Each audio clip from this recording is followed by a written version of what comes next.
കേരളത്തിലെ മതേതരത്വം തകർക്കാൻ RSS ഉമ്മൻചാണ്ടി വെള്ളാപ്പള്ളി സഖ്യം ശ്രമിക്കുന്നുവെന്ന് പിണറായി വിജയൻ. വെള്ളാപ്പള്ളിക്കെതിരെ കടുത്ത വിമർശനവുമായി VS അച്യുതാനന്ദനും രംഗത്ത് വന്നു. എന്നാൽ കോൺഗ്രസിന് CPIന്റെ സർട്ടിഫിക്കറ്റ് വേണ്ടെന്ന് രമേശ് ചെന്നിത്തല പറഞ്ഞു.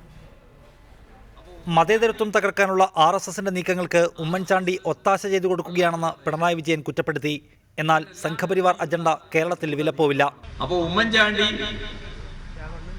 RSS വെള്ളാപ്പള്ളി നടേശൻ ഇവരെല്ലാം കൂടിയുള്ള ഒരു ഗൂഢ നീക്കമാണ് നടക്കുന്നത്. വെള്ളാപ്പള്ളി നടേശനെതിരെ ആഞ്ഞടിച്ച VS അച്യുതാനന്ദൻ ഷൈലോക്കിനെ പോലും തോൽപ്പിക്കുന്ന കൊള്ളപ്പലിശക്കാരനാണ് വെള്ളാപ്പള്ളി എന്ന് ആരോപിച്ചു. നിങ്ങളെ ഞാൻ നമസ്കരിക്കുന്നു.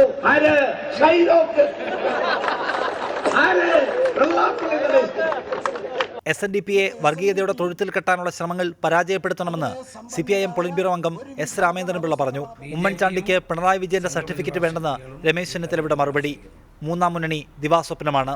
ഒരു മൂന്നാം മുന്നണിക്ക് യാതൊരു സ്ഥാനവും കേരള രാഷ്ട്രീയത്തിലില്ല. News desk reporter.